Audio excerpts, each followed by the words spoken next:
Sebuah bangunan yang dijadikan mes pekerja proyek dan 4 warung di Kecamatan Pagedangan, Kabupaten Tangerang, Banten terbakar. Warga di sekitar tempat kejadian panik lantaran api tiba-tiba membesar. Bangunan yang terbuat dari kayu dan triplek membuat api cepat membesar hingga akhirnya menyambar ke 4 bangunan warung di samping bangunan mes yang terbakar. 4 unit mobil pemadam kebakaran dari Kabupaten Tangerang diterjunkan ke lokasi kebakaran. Api berhasil dipadamkan setelah 2 jam kemudian. Kebakaran terjadi diduga karena korsleting listrik pada bangunan mes. Dari kontrak katanya kalau dengar kabar BAP tadi ya masih belum begitu valid, kami terima berita hanya korsleting listrik seperti itu, Pak. Tidak ada korban jiwa maupun luka dalam kebakaran ini dan peristiwa kebakaran ini masih diselidiki Polsek Pagedangan. Dari Kabupaten Tangerang, Banten, Aimarani, iNews melaporkan.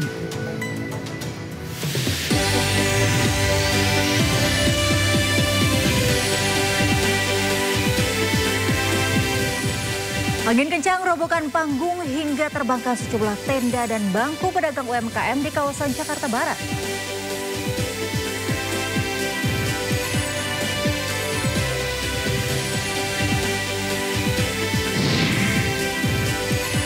Forum bersama DPR RI, DPD RI, serta DPR Aceh sepakat 4 pulau tetap dipertahankan berada di bawah pemerintah Aceh.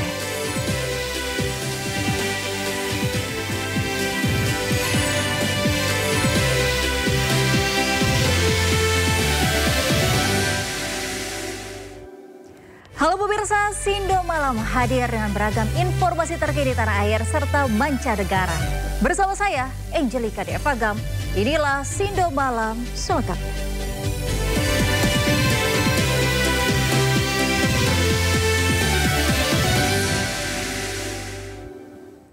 Kita awali informasi malam hari ini. Angin kencang yang melanda Jakarta Barat membuat sebuah panggung roboh dan sejumlah tenda serta bangku pedagang UMKM yang berada di kawasan Rusunawa, Persaki, Cengkareng, Jakarta Barat berterbangan pada Sabtu siang. Seorang pedagang terluka di bagian kepala tertimpa tenda dan dilarikan ke rumah sakit. Ada yang nabrak, dagangan orang terbang, tendanya, astaga. Para pedagang UMKM yang berada di kawasan Rusunawa, Persaki, Cengkareng, Jakarta Barat ini seketika panik saat gemuruh angin kencang melanda lokasi. Tak berselang lama, sejumlah tenda dan bangku milik pedagang pun seketika berterbangan ke arah berlawanan. Jadi angin kencang. Tak hanya tenda, angin kencang yang begitu cepat terjadi juga menghantam panggung hingga roboh. Naasnya, salah seorang pedagang turut menjadi korban karena tertimpa besi tenda dagangannya yang terbang di sapu angin. Ia pun langsung dievakuasi ke rumah sakit untuk mendapatkan pertolongan medis. Tadi angin tiba-tiba besar banget ya, nggak ketahan, sehingga tenda nih sampai 2 tenda terbang gitu, mengenai salah seorang pedagang di sini. Pihak kepolisian dan Satpol PP Kecamatan Cengkareng pun langsung mendatangi lokasi untuk memastikan tidak ada korban jiwa atas musibah ini. Dari Jakarta, Miftahul Gani, iNews melaporkan. Pergerakan tanah masif yang terus berlangsung di Kabupaten Purwakarta menimbulkan kekhawatiran serius. Pergerakan tanah tersebut berpotensi meluas hingga ke tol Cipularang yang merupakan objek vital nasional dan hanya berjarak 1 km dari titik terdampak.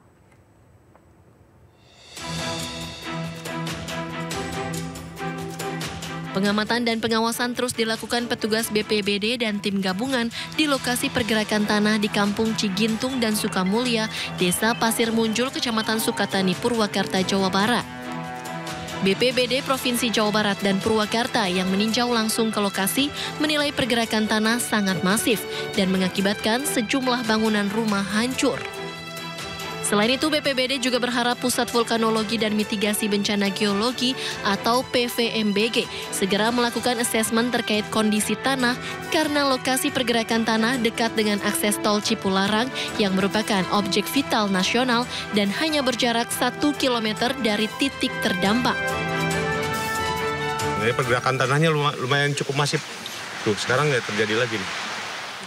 mudah-mudahan ini karena dekat dengan fasilitas negara ya, salah satunya adalah tol ya, jembatan tol ini juga mungkin butuh perhatian khusus ya untuk penanganannya. Jadi kita takutnya nih sampai ke tol ini terus-terusan merembet ya. Jadi kita harus antisipasi bersama, dan yang utama di kedepannya rehabilitasi rekonstruksi, mudah-mudahan warga di sini, karena ini udah nggak mungkin lagi dihuni nih kayaknya ya Pak Kalak ya.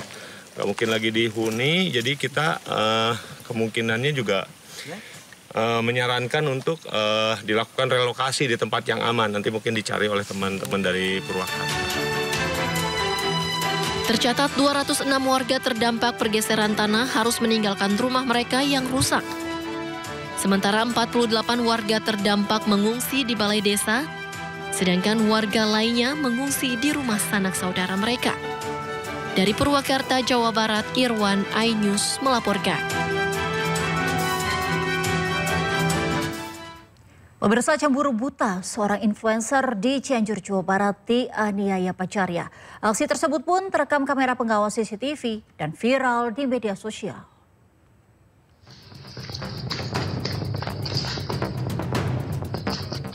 Inilah rekaman CCTV aksi penganiayaan terhadap seorang influencer Risa Nur Arisa yang dilakukan oleh kekasihnya Koko alias FS di tempat kerjanya di salah satu kawasan perumahan di Kelurahan Sawah Gede, Kecamatan Cianjur, Jawa Barat. Aksi tersebut pun terekam kamera pengawas CCTV salah satu rumah milik warga setempat dan sempat viral di media sosial. Diketahui aksi tersebut dipicu lantaran pelaku cemburu buta terhadap korban saat pelaku memaksa mengambil handphone korban untuk melihat isi WhatsApp korban. Pelaku tidak hanya menganiaya korban, namun juga sempat mendapatkan ancaman akan menghancurkan karirnya. Korban yang masih ketakutan dan merasa trauma, kemudian melaporkan peristiwa yang menimpanya ke Mapores Cianjur sebagai bentuk efek jera meskipun pelaku sempat meminta maaf. Saya ini suka lebam. Ini akibat cengkeraman dia yang sangat keras ya, ke sini. Tadi juga hasil visum ada di sini sekitar 0,5 cm gitu, ada bekas ini, itu cekikan gitu loh. Hingga saat ini kejadian tersebut tengah ditangani jajaran Satreskrim Polres Cianjur dengan meminta keterangan sejumlah saksi dan memeriksa kamera pengawas CCTV di lokasi kejadian. Dari Cianjur, Jawa Barat, Muhammad Andi Iksan, iNews melaporkan. Kita ke informasi selanjutnya, antrean panjang sejak subuh terjadi saat pengambilan PIN seleksi penerimaan murid baru SPMB di Surabaya, Jawa Timur. Antrean terjadi diduga karena kepanikan orang tua murid yang khawatir tidak mendapatkan nomor antrean di sekolah favorit. Sebuah video yang menunjukkan antrean panjang calon murid beserta orang tua mereka di SMA Negeri 8 Surabaya viral di media sosial. Antrean tersebut terjadi pada subuh, di mana sebagian pengantri membawa payung dan mengenakan mantel hujan akibat gerimis. Antrean tersebut diketahui merupakan bagian dari pengambilan PIN dan proses validasi data seleksi penerimaan murid baru SPMB, SMA, SMK Negeri 2025. Pengambilan PIN dijadwalkan berakhir pada 13 Juni 2025, sementara validasi data akan berakhir 14 Juni 2025. Sesuai petunjuk teknis SPMB, pengambilan PIN dapat dilakukan secara online. Namun untuk validasi data calon murid wajib datang ke salah satu dari 10 sekolah terdekat.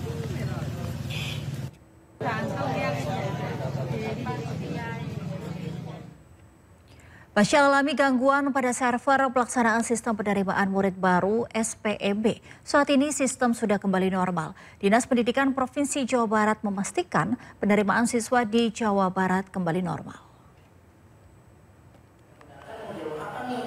Setelah 3 hari alami gangguan pada sistem penerimaan murid baru atau SPMB, saat ini sistem sudah kembali normal. Gangguan karena adanya sinkronisasi antara aplikasi dengan server yang disimpan oleh Diskominfo Jawa Barat. Akibatnya, sistem SPMB di seluruh SMA dan SMK negeri di Jawa Barat tidak dapat diakses sehingga banyak orang tua siswa yang mengeluh. Sebelumnya, pada pelaksanaan hari pertama hingga hari ketiga SPMB, server Dinas Pendidikan alami server down. Hal ini membuat para orang tua tidak dapat mendaftarkan anaknya ke sekolah akibat gangguan server.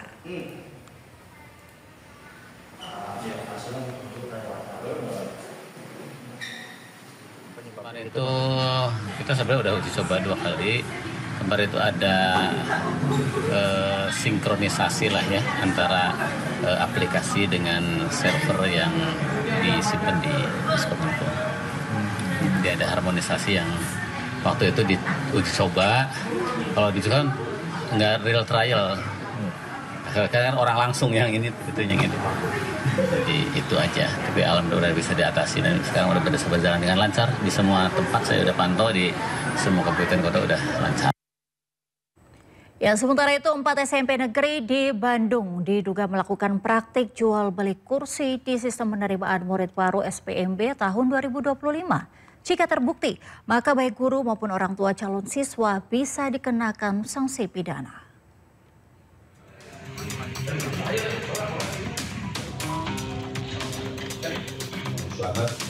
Pemerintah Kota Bandung kini lakukan investigasi terkait 4 sekolah menengah pertama yang diduga lakukan praktik jual beli bangku di sistem penerimaan murid baru SPMB 2025 dengan memanggil perwakilan sekolah. Diketahui nilai transaksi jual beli bangku dalam sistem penerimaan murid baru berkisar antara 5 hingga 8 juta rupiah per bangku siswa. Mencuat adanya dugaan pungli karena ditemukan adanya perbedaan antara jumlah kelas di brosur. Jika di brosur tertulis 7 kelas, tetapi fakta di lapangan tersedia hingga 11 kelas. Satgas Justisi Perda yang kemarin baru dibentuk untuk melakukan pencegahan. Karena pada dasarnya memang ini kan indikasinya. Nah, kalau saya kan lebih senangnya saya galak di depan ini sebelum kejadian, saya cegah dulu semuanya gitu. Jadi mudah-mudahan tidak terjadi kejadian yang sebenarnya gitu. Tidak ada penambahan? Ya, nggak ada penambahan nanti hasil penyidikan. Jadi untuk lanjut segitu nih hasilnya tadi berapa nominalnya dan berapa sekolah kalau sekolah yang lagi diselidiki kan ada 4 sekolah SMP negeri, kemudian nilainya antara 5 sampai 8 juta rupiah. Masyarakat pun diimbau waspada terhadap modus penipuan dari oknum yang mengaku sebagai orang dalam yang mengiming-imingi bisa membantu masuk sekolah dengan syarat memberikan sejumlah uang. Jika terbukti, para pelaku, baik pihak sekolah maupun orang tua calon siswa bisa dikenakan sanksi pidana. Dari Bandung, Jawa Barat, Billy Maulana Vinkran, iNews melaporkan. Kita beralih ke informasi lainnya. Pemirsa, viral seorang kader Partai Solidaritas Indonesia menyebut Presiden ke-7 Republik Indonesia Joko Widodo telah memenuhi syarat menjadi nabi. Pernyataan tersebut mengundang reaksi dari berbagai pihak.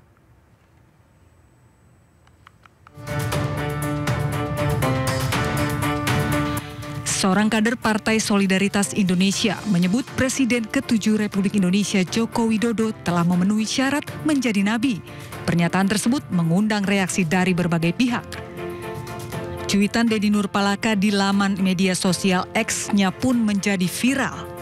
Cuitan itu mendapat retweet mencapai sekitar 2.900 dan balasan 1.200 komentar. Namun mayoritas pembahasan bernada kontra, karena cuitan kader PSI itu dinilai tidak masuk akal. Sementara terkait hal tersebut, Joko Widodo meminta masyarakat bersikap rasional. Nabi terakhir itu Nabi Muhammad SAW. Kalau ada pemikiran seperti itu, mikir yang rasional aja lah, ya. Sementara itu setelah cuitannya membuat heboh, kader PSI Deddy Nurpalaka menyampaikan klarifikasi dan permohonan maafnya melalui media sosial X. Deddy menyebut pernyataan Jokowi penuhi syarat menjadi nabi merupakan pernyataan pribadi dan tidak mewakili sikap resmi Partai Solidaritas Indonesia. Selain itu, DPW PSI Bali juga telah beri teguran internal sebagai bentuk tanggung jawab organisasi terhadap sensitivitas publik dan keragaman pandangan masyarakat. Tim Liputan iNews melaporkan. Pemirsa, Gubernur Aceh Muzakir Manaf menegaskan jika 4 pulau yang disengketakan merupakan milik Aceh. Hal ini disampaikan usai menggelar rapat tertutup bersama DPR RI, DPD RI, serta DPR Aceh.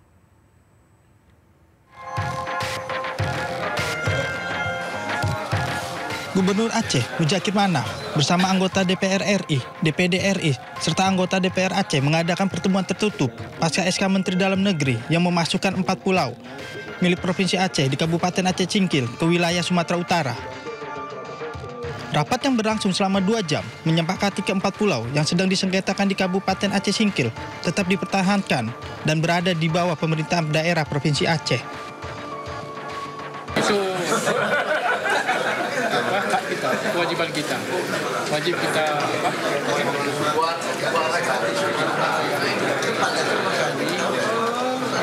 pulang itu adalah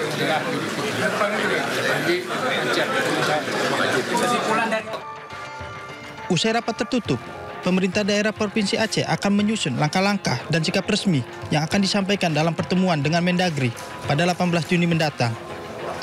Dari Banda Aceh, Syukri Syarifuddin, iNews melaporkan. Sebelumnya pemirsa, Gubernur Sumatera Utara Bobi Nasution menyebut akan mengajak pemerintah Aceh untuk bekerja sama mengelola 4 pulau yang berada di Kabupaten Aceh Singkil jika nantinya keputusan Kemendagri tetap menyerahkan 4 pulau tersebut menjadi wilayah Sumatera Utara.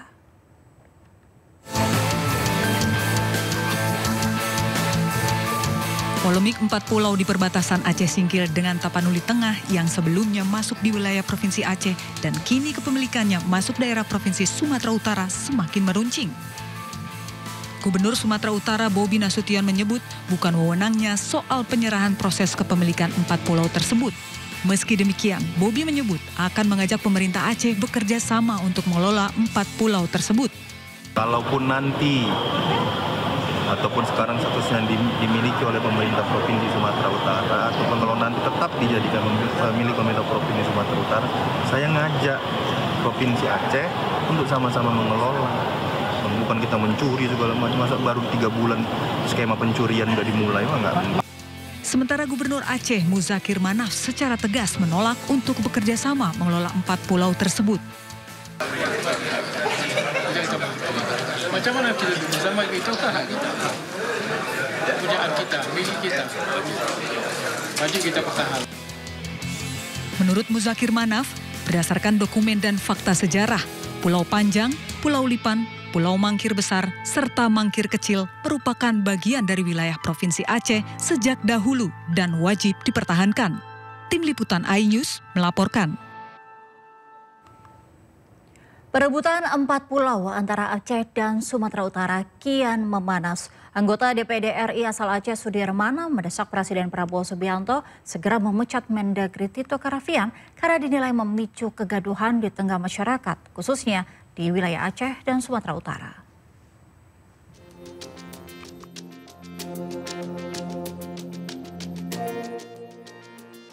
Polemik penyerahan 4 pulau di Kabupaten Aceh Singkil kepada Provinsi Sumatera Utara semakin memanas.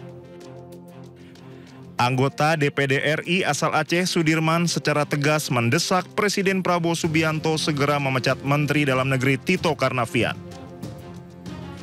Sudirman menilai keputusan Mendagri yang tertuang dalam keputusan Menteri Dalam Negeri tahun 2025 justru memicu kegaduhan di tengah masyarakat, khususnya di Aceh dan Sumatera Utara. Ia menegaskan secara historis, sosiologis, dan politis, Pulau Panjang, Lipan, Mangkir Kecil, dan Mangkir Besar telah lama menjadi bagian dari Aceh. Keputusan menteri itu bukan harga mati. Dan itu masih bisa di-breakdown kembali dengan upaya apa? Menjamin kondisi yang kondusif, keamanan, kenyamanan. Sehingga tidak muncul kontradiksi, tidak muncul polemik macam-macam begini yang dilakukan oleh ulah menterinya. Bukan untuk membuat polemik. Jadi gampang sebenarnya masalah itu kalau presiden mau menutup ini. Tidak boleh apa? Presiden nggak boleh diam, nggak boleh. Menteri Dalam Negeri itu bawahannya kok. Hari ini diberhentikan, hari ini selesai. Sementara itu, Menteri Dalam Negeri Tito Karnavian memastikan pemerintah terbuka terhadap gugatan hukum atas penetapan batas wilayah Provinsi Aceh dan Sumatera Utara ini. Tito menegaskan pemerintah tidak memiliki kepentingan pribadi dalam keputusan ini dan menilai proses yang ditempuh sudah sesuai aturan. Nah, namun kemudian mungkin ada pihak yang mungkin menerima, ada yang tidak menerima, ya kita paham lah. Ini kita terbuka juga untuk mendapatkan evaluasi, ya, atau mungkin kalau ada yang mau digugat secara secara hukum, petun misalnya ya, kita juga nggak keberatan. Kita juga tidak ada kepentingan personal. 4 pulau besar yang menjadi rebutan tersebut yaitu Pulau Panjang, Lipan, Mangkir Kecil, serta Mangkir Besar.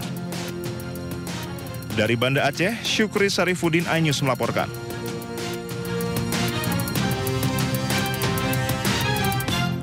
Pemirsa, Wakil Presiden ke-10 dan ke-12 Republik Indonesia Yusuf Kala mengingatkan status 4 pulau di Provinsi Aceh yang kini menjadi sengketa antara Aceh dengan Sumatera Utara telah tertuang dalam Undang-Undang Nomor 24 Tahun 1956. Selain di Undang-Undang Nomor 24 Tahun 1956, status 4 pulau tersebut tertuang dalam Perjanjian Helsinki yang disepakati antara Gerakan Aceh Merdeka dan Indonesia yang diteken pada 15 Agustus 2005. Pak JK, tapi kalau kita melihat keputusan yang diputuskan oleh pemerintah pusat gitu ya, dari Mendagri, kalau Anda melihat ini kan artinya pemerintah pusat memiliki data dan juga landasan hukum tentang teritorial 4 pulau itu. Kalau landasan hukum yang Pak JK tahu seperti apa mengenai letak teritorial 4 pulau itu? Ya, sekali lagi pendirian Provinsi Aceh sebagai provinsi dengan otonomi khusus itu dengan Undang-Undang 24. Jadi kalau secara umum termasuk pulau yang diklaim oleh Aceh itu singkir bagian dari Aceh. Jadi tentu dari segi sistem hukum Undang-Undang lebih tinggi dibanding Kepmen kan? Ya, Jadi agak sulit tentu itu dirubah dengan Kepmen karena yang mendirikan Aceh itu undang-undang. Barangkali Anda sudah berkomunikasi dengan Mendagri soal ini seperti apa, Pak? Iya, saya berkomunikasi dengan beliau dan saya yakin maksudnya baik. Tapi di lain pihak Aceh menganggap itu bahwa pusat tidak lagi nanti kurang dipercaya lagi. Sulit bagi kita semua yang sudah bekerja baik dengan teman-teman untuk kedamaian di Aceh, nanti lagi timbul masalah baru. Jadi dan sampai itu sejarah ada diulas di sejarah sejak dulu. Itu memang pulau itu masuk ke Aceh. Bagian dari Aceh. Termasuk mungkin pada saat itu pertemuan di Helsinki dan lain sebagainya, Pak, MOU itu? Kita tidak bahas itu. Helsinki hanya mengatakan MOU Helsinki bahwa perbatasan di Aceh itu harus sesuai dengan perbatasan tahun 1956. Tahun 1996 itu Undang-Undang 24 yang dikeluarkan oleh Bung Karno agar provinsi Aceh menjadi provinsi. Jadi perbatasannya ya kabupaten-kabupaten itu. Ya, kabupaten itu memang agak pasti sesuai itu. Sehingga kenapa sekian puluh tahun tidak dibikin peta perbatasan. Karena dianggap bahwa kabupaten itu cukup untuk batasan itu. Sementara itu, Kementerian Dalam Negeri akan mengkaji ulang penetapan masuknya 4 pulau ke wilayah Sumatera Utara. Kajian ulang ini akan digelar pada Selasa, 17 Juni mendatang. Dalam Negeri menyikapi persoalan ini dengan penuh kecermatan dan hati-hati karena penting untuk memfokuskan kepada data tidak saja geografis, tetapi juga historis dan kultural. Nah, karena itu Pak Menteri, Pak Prof. Tito Karnavian sudah memutuskan untuk melakukan kaji ulang secara keseluruhan. Jadi pada hari Selasa nanti Kemendagri akan melakukan kaji ulang dan kemudian pada hari berikutnya Pak Menteri akan juga mendengar masukan dan pandangan dari para tokoh masyarakat Aceh dan Sumatera Utara, pimpinan wilayah, gubernur, bupati, termasuk teman-teman Dewan, DPR dan DPRD begitu. Jadi penting untuk membuka dialog agar terdapat kesamaan data, fakta, dan informasi. Baik, membuka dialog dan juga pengkajian ulang. Kemudian berkaitan dengan pernyataan Pak Yusuf Kalla yang menyebutkan bahwa undang-undang lebih tinggi daripada keputusan menteri. Tanggapan dari Kemendagri seperti apa, Pak? Pernyataan dan pandangan Pak Yusuf Kalla itu sangat penting untuk memperkaya informasi dan data yang harus kita dalami. Nah, merujuk kepada pernyataan Pak JK, yang pertama di situ ada poin dari MOU Helsinki. Betul sekali yang disampaikan Pak JK, bahwa dalam satu poin di MOU itu ada kesepakatan untuk merujuk batas wilayah kepada batas wilayah 1 Juli tahun 56.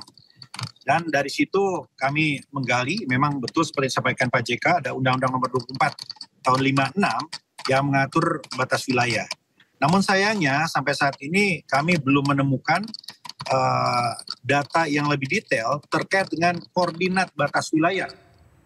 Cegah gesekan di masyarakat terkait sengketa 4 pulau di Kabupaten Aceh Singkil, anggota Komisi 3 DPR RI asal Aceh, Nasir Jamil, mendesak Presiden Prabowo membatalkan keputusan Mendagri.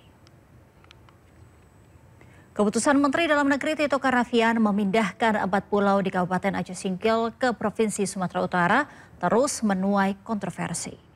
Masyarakat Aceh menilai pemindahan Pulau Panjang, Pulau Lipan, Pulau Mangkir kecil serta Mangkir besar dilakukan dengan sangat gegabah tanpa memperhitungkan potensi konflik yang akan terjadi. Untuk mengantisipasi konflik yang terjadi di Aceh dan Sumatera Utara, anggota DPR RI dari Aceh, Nasir Jamil pun meminta Presiden Prabowo Subianto memerintahkan Mendagri segera membatalkan SK pemindahan 4 pulau tersebut. Kami bersama anggota DPD RI dan juga teman-teman DPR RI sedang mengusahakan sekuat tenaga agar 4 pulau itu kembali lagi ke Aceh, karena kami meyakini bahwa surat atau keputusan Mendagri itu bukan harga mati. Dia bisa direview dan mudah-mudahan Presiden Prabowo Subianto bisa meninjau dan mengingatkan Mendagri soal keputusannya itu.